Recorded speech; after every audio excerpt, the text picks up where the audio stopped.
ஜீவனுள்ள தேவன் சபையில் எழுந்தருளி தீர்க்கமாய் என்னோடும் நம்மோடும் பேசின தயவுள்ள வார்த்தைகளுக்காக நன்றியாக இருக்கிறேன்.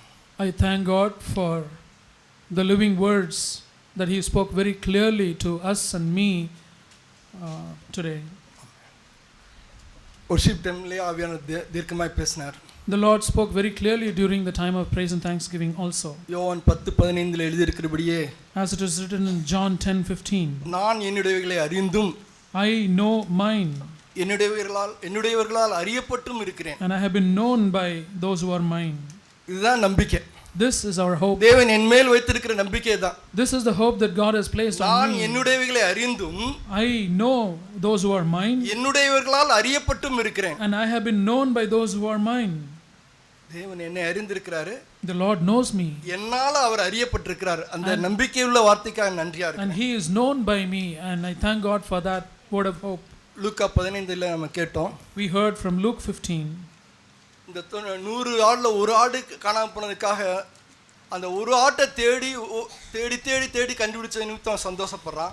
So the shepherd was so joyful because he found the one sheep out of the 100 sheep. 10 வெள்ளிக்காசுல ஒரு வெள்ளிக்காசு தொலைந்து போனதுக்காக தேடி தேடி தேடி கண்டுபிடிச்சதுக்கு அப்புறம் அவ சந்தோஷப்படுறா. That woman was so joyful because she found out that one coin out of those 10 silver coins. ஆனா அந்த தகப்பன் தேடி போகல. But that father did not go in search of his son. இருதயத்தில் நித்தமா குமுறான். But he was எப்பயே மகன் என்கிட்ட வருவா. He was agitated in his heart, longing to see when his son would come back to him. எப்பயே மகன் திரும்பி வருவான் எதிர்பார்த்து ஏங்கிக்கிட்டு ஒவ்வொரு நாள் இருதயத்தில் குமுறுகிற ஒரு தகப்பனா இருந்தார். He was a father who was longing for his son when he would come every day. நாமும் அப்படிப்பட்டவர்களா இருக்கும்படி தான் தேவன் இன்னைக்கு பேசியிருக்கிறார். The Lord has spoken to us today that we also might be one such people. நம்முடைய பிள்ளைகளுடைய ரட்சிப்பு குறித்து நாம் ஜாக்கிரதையா இருக்கும்படிக்கு பேசியிருக்கிறார். The Lord has spoken to us that we may be careful about the salvation of our children. நீதிமொழியில் 22:6 இப்படியா வாசிக்கிறோம். In Proverbs 22:6 we read like this. பிள்ளையானவன் நடக்க வேண்டிய வழியிலே அவனை நடத்து. You instruct your children in the way that they should walk. அவன் முதிர் வயதிலும் அதை விடாதிருப்பான். And he will not leave it even when he is old. Amen. பிள்ளையானவனை நடக்க வேண்டியல நடத்திட்டோம்னா, if we train up the child in the way he should go, முதிர் வயதில கூட அவன் விடாது கனி கொடுக்கிறவனா இருப்பான் என்பதை even when he is old he will not depart from it, but he will bear fruit. That's what we see. அத சங்கீதம் 92ல இப்படியா வாசிக்கிறோம். We read in Psalm 92. சங்கீதம் 92 13 14 15 வசனங்கள்ல இப்படியா வாசிக்கிறோம். Psalm 92 12 13 14 we read like this. பிள்ளையானவனை நடக்க வேண்டிய வழியில் நடத்திட்டா, if he train up the child in the way that he should go, அவன் கர்த்தருடைய ஆலயத்திலே நாட்டப்பட்டவனாய் இருப்பான். he will be tree planted in the எங்கள் தேவனுடைய பிரகாரங்களிலே செழித்திருப்பான். he will be planted in the house of the Lord. He will flourish in the courts of our God. கர்த்தர் உத்தமர் என்றும் என் கண்மலையாகி அவரிடத்தில் அநீதி இல்லை என்றும் விளங்க பண்ணும்படி அவர்கள் முதிர் வயதிலும் கனி தந்து புஷ்டியும் பசுமையுமாய் இருப்பார்கள். They will still yield fruit in old age. They shall be full of sap and very green to declare that the Lord is upright. அது அப்படித்தான் தேவன் எதிர்பார்க்கிறார். That is how God expects from us. சிறு பிராயத்திலேயே தேவனிடத்தில் நடத்திட்டோம்னா, if we train up our children even when they are young, நிச்சயமாவே அவர் முதிர் வயதிலும் கனி தந்து, definitely they will yield fruit when they are old. புஷ்டியும் பசுமையுமாய் இருப்பார்கள். They will be full of sap and very green. பிலிப்பியர் 2ஆம் அதிகாரத்துல எப்படியா வாசிக்கிறோம். We read in Philippians chapter 2. அவருடைய ரட்சிப்பு நிறைவேறதுக்கு நாம் எப்படி பிரயாசப்பட வேண்டும். How we should put effort to பிலிப்பியர் 2ல fulfill their salvation. We read that in Philippians chapter 2. பிலிப்பியர் 2:15 முதலாவது வாசித்து விட்டு, let's first read verse 15 first. பின்பு 12ஆம் வசனத்தின் பிற்பகுதியை நான் வாசிக்கிறேன். Then let's read the second part of verse 12. பிலிப்பியர் 2:15ல இப்படியா வாசிக்கிறோம். We read in Philippians 2:15 like this. கோணலும் மாறுபாடுமான சந்ததியின் நடுவிலே குற்றமற்றவர்களும் கபடற்றவர்களும் தேவனுடைய மாசற்ற பிள்ளைகளுமாய் இருக்கும்படிக்கு, so that you prove yourself to be blameless and innocent children of God, above reproach in the midst of a crooked and perverse generation. குற்றமற்றவர்களும் கபடற்றவர்களும் தேவனுடைய மாசற்ற பிள்ளைகளாய் இருக்கும்படிக்கு அதிக பயத்தோடும் நடுக்கத்தோடும் உங்கள் ரட்சிப்பு நிறைவேற பிரயாசப்படுங்கள். உங்கள் ரட்சிப்பு உங்கள் பிள்ளைகளுடைய ரட்சிப்பு நிறைவேற பிரயாசப்படுங்கள் என்பதை எடுத்துக்கொள்ளலாம். Let me read it like this by connecting verse 15 and 12, the second part. So that you will prove yourselves to be blameless and innocent children of God, above reproach in the midst of a crooked and perverse generation. Work out your salvation with fear and trembling, not only your salvation but also that of your children. இந்த கிருபையிலே பலப்பட தேவன் நம்ம ஒருவருக்கு உதவி செய்வாராக. May God help each one of us to be strengthened in that grace. Amen. தேவன் இந்த நாளில் பேசின அவருடைய தீர்க்கமான வார்த்தைகளுக்காக நன்றி உள்ளவனாக இருக்கிறேன். I am thankful to the Lord for the clear words that He has spoken with us today. நாம் 1 சாமுவேல் 2:12 இப்படியாய் நாம் வாசித்தோம். We read in 1 Samuel chapter 2 verse 2 like this.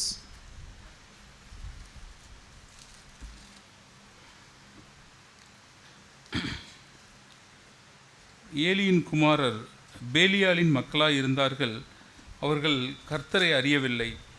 Now the sons of Eli were worthless men, they did not know the Lord.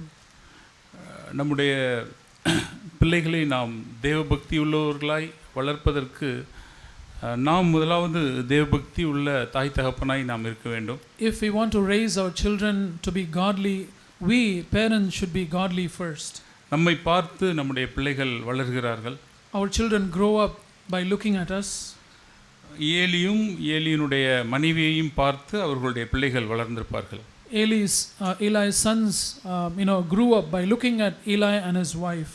அவர்களுக்கு எது முக்கியமாக இருந்ததோ அதுதான் அவர்களுடைய பிள்ளைகளுக்கு முக்கியமாக இருந்திருக்கும். What was important for Eli and his wife was also important for his children.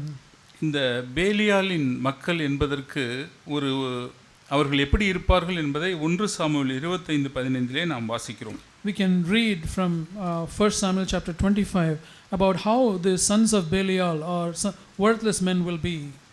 நாபாலை பற்றி இங்கே சொல்லப்பட்டிருக்கிறது. It is written about Nabal, அபிகாயிலுடைய கணவர், the husband of Abigail.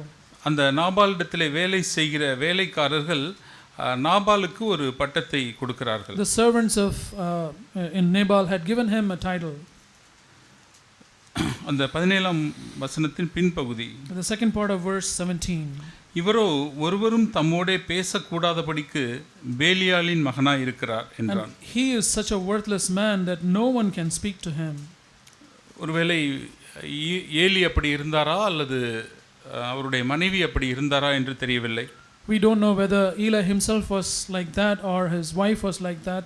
பேலியால் உடைய பிள்ளைகள் என்பதற்கு நாம் எத்தனையோ நாம் மனதில் நினைக்க முடியும்.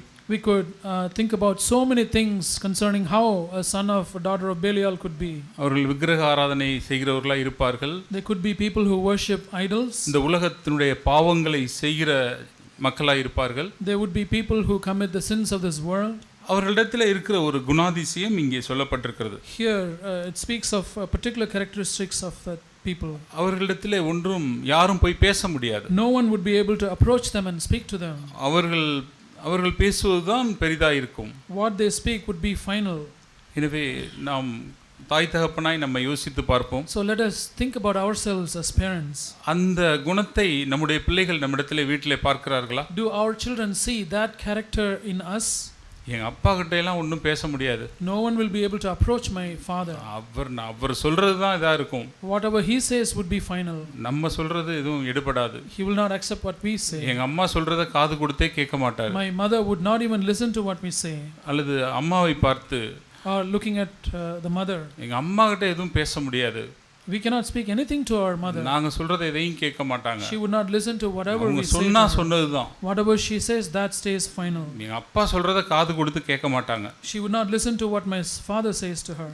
அவர்கள் சிறு பிள்ளைகளா இருக்கிற வரைக்கும் அது ஒரு ஷோ மாதிரி வீட்ல பார்த்து கொண்டிருப்பாங்க. They would be watching as they are watching a show as long as they are little children. பெரியவர்கள் ஆன பிறகு அவர்களிடத்துல எது யாரும் பேச முடியாது. When they become they grow up, no one will be able to speak to them as well. நான் சகோதரர் பேசிக் கொண்டிருக்கும்போது என்னுடைய பொறுப்பு என்ன என்பதை நான் உணர்ந்தேன். As our brother was speaking, I realized what my responsibility is. அதில் நாம் உபாகமம் 21:21 நம்ம வாசித்தோம். We read in Deuteronomy chapter 21 verse 21. கீழ்ப்படியாத ஒரு பிள்ளை நம்ம வீட்டில் இருக்குன்னா அதை கொண்டுட்டு போயிட்டு கல்லெறிந்து கொல்லணும். When there is a disobedient and arrogant child at home, he should be put to death by stoning him or her. இன்றைக்கு அப்படிப்பட்ட ஒரு விதி சபையில் இருக்கும் என்றால் நாம் நம்முடைய பிள்ளைகளை எப்படி பார்ப்போம்? If there were to be a law in the church today, how would we look at our children today? அந்த நாட்களில் இதை பார்த்துட்டு எத்தனை தாய் தகப்பன் போய் என்னுடைய பிள்ளை கீழ்ப்படியாமல் இருக்கு, கல்லெறிந்து கொள்ளுங்கள்னு எத்தனை பேர் முன் வந்திருப்பார்களோ தெரியல. We don't know how many parents would have gone to the elders and said, here my son or daughter is rebellious, and put them to death. We don't know. இன்றைக்கு நமக்கு ஒரு பயம் இருக்கும். But we would have some fear today. என்னுடைய பிள்ளையினிடத்தில் கீழ்ப்படியாமையோ முரட்டாட்டத்தையோ சபையார் யாரும் பார்த்து விடக்கூடாது. No one in the church should be able to notice rebellion or disobedience in my child. நான் போய் கையை இது பண்ணிட்டு, பையன் இப்படி கீழ்ப்படியாமல் இருக்கான், சொல்கிறதே கேட்க மாட்டேங்கிறான், காதலே ஏற மாட்டேங்குது, என்னுடைய பிள்ளையை நான் போய் இப்படி ப்ளேம் பண்ண முடியாது. I will not be able to go and bear witness against my children saying this my son of mine, daughter of mine is rebellious or not obedient. I will not be able to do that. அந்த அக்கௌண்டபிலிட்டியை நான் தான் எடுத்துக்கொள்வேன். I would take that responsibility or accountability. எவ்வளவு ஜாக்கிரதையாய் நான் வளர்க்க முடியுமோ அவ்வளவு ஜாக்கிரதையாய் நான் வளர்ப்பேன். I would raise him up or her up as carefully as possible. இதில் ஏலியிடத்தில் இருந்த ஒரு இன்னொரு குணாதிசயத்தை நாம் பார்த்து நாம் எச்சரிப்பு அடைவோம். Let us be warned by looking at another characteristic of Eli. தன்னுடைய பிள்ளைகள் பாவம் செய்கிறாங்க, இது அவர்களுடைய வாழ்க்கை வீணாக போயிடும், தேவனை துக்கப்படுத்தும் அப்படின்னு ஏலி அதிகமாய் கவலைப்படுவதற்கு பதிலாக, instead of worrying about the sins of his sons, that it would grieve the heart of God, 1 Samuel 2:23 நாம் இப்படி வாசிக்கிறோம். We read in 1 Samuel chapter 2 verse 23. அவர்களை நோக்கி, நீங்கள் இப்படிப்பட்ட காரியங்களை செய்கிறது என்ன? இந்த ஜனங்கள் எல்லாரும் உங்கள் பொல்லாத நடக்கைகளை சொல்ல கேட்கிறேன். He said to them, why do you do such things, the evil things that I hear from all these people? அப்புறமா, என் குமாரரே வேண்டாம், நான் கேள்விப்படுகிற இந்த செய்தி நல்லதல்ல. No, my sons, for the report is not good which I hear the Lord's people are circulating. கர்த்தருடைய ஜனங்கள் மீறி நடக்கிறதற்கு காரணமா இருக்கிறீர்களே. You are the reason for the people of God to disobey. So உங்களுடைய வாழ்க்கை வீணாக போகுது, நீங்கள் தேவனை விட்டு போகிறீங்க, தேவன் துக்கப்படுறார், அது அவருக்கு துக்கமாக இல்லை. His sons were going away from the Lord, because of that the Lord is grieved. That has not been the worry of Eli. என்னைய குறித்து என்ன நினைப்பாங்க? What would others think about me? எனக்கு ஜனங்கள்லாம் உன் பிள்ளைங்களே இப்படி இருக்கிறாங்க அப்படின்னு சொல்லிட்டு ஏலிக்கு கீழ்ப்படியாமல் மீறி நடக்கிறது அவருக்கு துக்கமாக இருந்தது. So Eli was worried that the people of God would not obey him because he himself had not brought up his sons properly. அவருக்கு ஏற்கனவே இதெல்லாம் தெரிஞ்சிருந்தாலும் இப்போ அந்த எக்ஸ்ட்ரீம் லெவல் மற்றவங்களுக்கு தெரியுது அப்படிங்கிறது தான் அவருக்கு கஷ்டம். Even though Eli had already known about his son's character, it bothers him now that the matter has come out to the public. அதனால் தேவன் துக்கப்படுவார் அப்படின்னு சொல்லிட்டு அந்தரங்கத்தில் நாம் பார்க்குற சர்க்கிள்லையே நம்முடைய பிள்ளைகளை பார்த்து நாம் சரி பண்ணணுன்ட்டு நான் உணர்த்தப்பட்டேன். I was convicted that I should be faithful in the inner circles or in the secret place where I see disobedience or arrogance, and I should correct that there itself when the Lord sees it. மற்றவர்கள் என்ன நினைப்பார்கள் என்பதற்காக அல்ல, not for what the others would think about me. அதேபோல சகோதரன் சொன்னது மாதிரி அந்த 1 சாமுவேல் 2:30, என்னை கனம் பண்ணுகிறவர்களை நான் கனம் பண்ணுவேன், அந்த வசனம், as our brother pointed out, the verse which says I will honor those who honor me in 1 Samuel 2:30, அது என்ன கான்டெக்ஸ்ட்ல சொல்லப்பட்டதுன்னா, தேவனை கனம் பண்றது, அதாவது நான் பிள்ளைகளை கண்டிச்சு வளர்க்கிறது, தேவபக்தியா வளர்க்கிறது நான் தேவனை கனம் பண்ணுவதை பறைசாற்றுகிறது. So that verse is spoken in the context of my honoring God in the way that I discipline my children and bringing them to the honor of God. நான் எப்பொழுதெல்லாம் என்னுடைய பிள்ளைகள் தவறு பண்ணும்போது, ஒரு தீமையை பார்க்கும்போது நான் அதுக்காக துக்கப்பட்டு நான் சரி செய்கிறேனோ, அப்போ நான் ஆண்டவரை ஹானர் பண்ணுறேன். Whenever I am grieved over the things by which my children dishonor God and take action and correct them, then I in fact honor God. நம்முடைய மனைவி ஒருவேளை இப்படி சொல்லலாம், perhaps my wife could say like this, பிள்ளைகள் கீழ்ப்படியாதப்ப அவங்க புலம்புவதை நாம் கேட்டிருப்போம்.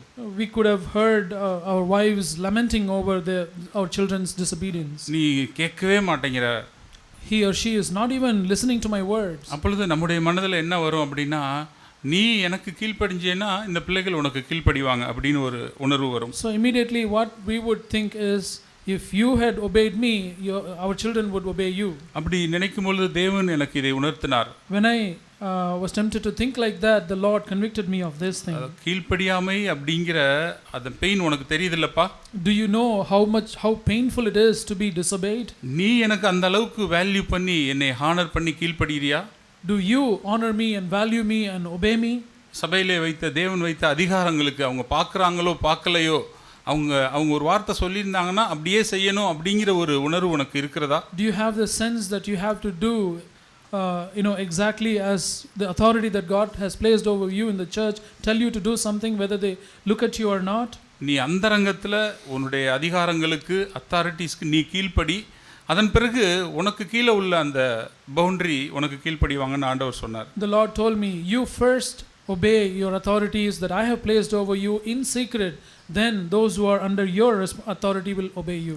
ஆம் சகோதர சகோதரிகளே, நாம் கேட்ட வார்த்தைகளுக்கு நன்றி உடையவர்களாக இருப்போம். Yes, brothers and sisters, let us be thankful to the Lord for what we've heard. சகோதரன் சொன்னது போல இது ஒரு பேட்டில், ஒரு போர்க்களம் போன்றது தான் நம்முடைய பிள்ளைகளை வளர்ப்பது.